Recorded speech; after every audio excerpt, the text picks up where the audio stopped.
Bajo una parte del centro oeste de Kentucky, en Estados Unidos, está el Parque Nacional Mammoth Cave, donde se encuentra un laberinto de túneles, cuevas y cavernas, con más de 600 kilómetros de pasadizos conocidos y otros que se están descubriendo. Es con mucho el sistema de cuevas más largo del mundo, que atrae a montones de visitantes dispuestos a recorrer sus turbias profundidades subterráneas. Sin embargo, aunque se trata de una maravilla geológica, las cuevas también son conocidas por un espeluznante experimento que se llevó a cabo aquí, que es a la vez una extraña rareza histórica y la fuente de historias aterradoras.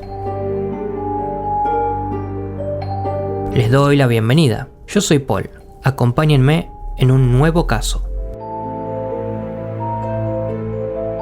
Todo comenzó con un hombre llamado John Croghan, que era un médico que vivía en el siglo XIX, cuya principal área de estudio era encontrar una cura para la tuberculosis. Se trataba de una época en la que la tuberculosis era una plaga, mal comprendida, misteriosa y aterradora a partes iguales. Y en aquella época también recibía otros nombres, como consumo pulmonar, tisis, escrófula y peste blanca. La afección pulmonar bacteriana en aquella época de conocimientos médicos incompletos era muy temida, y contraerla equivalía a una sentencia de muerte. También en aquella época se sabía muy poco sobre cómo se propagaba, qué hacía exactamente en el cuerpo o cuánto tiempo se podía esperar vivir si se infectaba. No se conocía ningún otro tratamiento que no fuera una dieta sana, reposo, aire fresco y ejercicio ligero, lo que no contribuía a aliviar el desgaste de los pacientes, por lo que hubo un gran impulso de recursos destinados a tratar de encontrar formas de detenerla y separar a los infectados del resto de la población.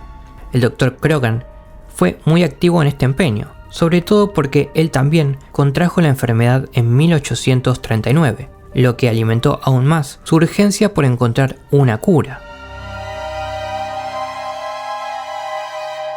Durante la investigación de Croghan sobre los tratamientos de la tuberculosis, se topó por casualidad con las historias de la cueva del mamut, o Mammoth Cave. Se decía que el aire y la oscuridad de la cueva tenían una especie de efecto curativo y conservador, y eran frecuentes las historias de que nada parecía deteriorarse allí abajo. Incluso los animales muertos apenas se descomponían. Numerosos trabajadores de las minas de salitre de la cueva afirmaban también que se habían curado milagrosamente de dolencias físicas por estar abajo en la cueva, que nunca enfermaban o que la atmósfera de allí daba más fuerza y vigor. Croghan quedó fascinado por estas maravillosas historias, así como convencido de que la cueva del mamut, por las razones que fueran, tenía notables y misteriosas propiedades curativas, lo que le dio una idea. Supuso que si los enfermos de tuberculosis vivían en la cueva durante un largo periodo de tiempo, podrían mejorar, si no curarse por completo, y así comenzó su extraño experimento. Croghan empezó comprando la cueva en 1839 por $10.000, lo cual era una gran cantidad de dinero en aquella época, pero él era de una familia muy rica. Además de sus esperanzas de llevar a cabo visitas guiadas en la cueva para financiar su operación, su principal orden del día era crear un gran centro de salud para las víctimas de tuberculosis, y 2 de piedra. Para ello, inició la construcción de 10 cabañas de madera y 2 de piedra, situadas a unos 800 metros en la eterna oscuridad de la cueva. Una vez terminada, en 1842, Croghan comenzó a reclutar pacientes para que vivieran allí, encontrando 15 personas dispuestas a vivir allí indefinidamente hasta que su enfermedad se curara. Aunque vivir en una cueva no parecía una forma de vida deseable, hay que recordar que estas personas estaban desesperadas. La tuberculosis se consideraba una enfermedad terminal incurable y no tenían nada que perder. Aunque estos pacientes confiaban en las afirmaciones del Dr. Croghan de que su nuevo hogar los curaría, las condiciones de vida ciertamente dejaban mucho que desear, además de la interminable penumbra y la falta total de la luz diurna que desajustaba sus relojes corporales. El aire era siempre incómodamente fresco, lo que se fomentaba porque se pensaba que el aire fresco era mejor para su estado. Las comidas eran escasas, traídas por los esclavos, y no había mucho que hacer allí abajo, aparte de leer libros o celebrar sermones para pasar el tiempo en la eterna noche. De vez en cuando encendían hogueras, y el humo de las mismas, así como el de las lámparas encendidas, agravaban la tos. A menudo los grupos de turistas pasaban por allí y veían a los pálidos y demacrados pacientes acechando en la oscuridad como demonios, con la cacofonía de sus toses resonando en las tinieblas, incluso cuando no eran visibles. Muchos visitantes se sorprendieron por el aspecto demacrado y espectral de los pacientes. Un servidor de esclavos dijo que parecían más una compañía de esqueletos que otra cosa, y un visitante lo escribió como una escena extraña. Figuras pálidas y espectrales en bata se movían débilmente por el pasillo, entrando y saliendo de las chozas en sombra. El silencio de la cueva roto por toses huecas y conversaciones en voz baja. Algunas descripciones eran aún más espectaculares, como la de un visitante que dijo lo siguiente: cuando llegaron de nuevo a la luz, se descubrió que todos sus ojos eran perfectamente negros, sin importar cuál había sido su color original.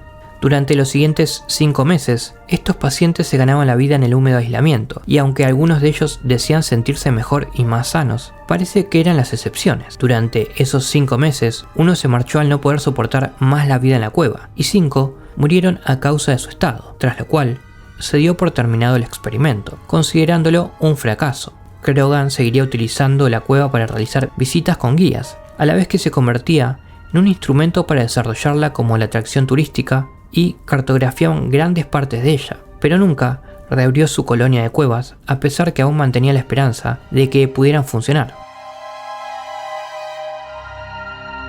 De hecho, nunca publicó oficialmente los resultados de su extraño experimento y evitó hablar públicamente de él. Sin embargo, para muchos, no se consideró un completo fracaso. Muchos en el campo de la medicina se inspiraron en las ideas de Krogan, y la idea de que el aire de las cuevas podía tratar la tuberculosis continuó durante algún tiempo más, con muchos sanatorios para tuberculosos emulando estas condiciones para sus propios regimientos de tratamiento. El Dr. Krogan finalmente sucumbió a la enfermedad en 1849, y la tuberculosis acabaría curándose con el desarrollo de la vacuna BCG en 1921 y el descubrimiento del antibiótico streptomicina en 1943. Al día de hoy, las 2 cabañas de piedra que se construyeron para la colonia subterránea de Krogan siguen en pie en la cueva de Mamut y pueden verse realizando la excursión de 3 horas a esta pequeña ciudad.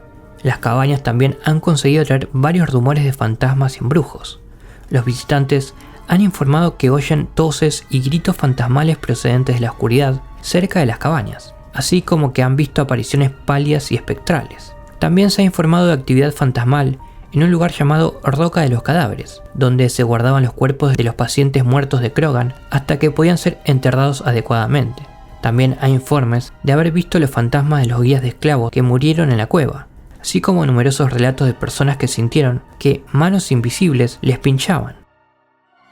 Desde luego parece el tipo de lugar en el que uno pensaría que las fuerzas negativas del pasado persistirían, y tanto si está realmente embrujado como si no, la historia de John Krogan y su colonia subterránea de pacientes terminales es sin duda una oscura y desconcertante rareza de la historia.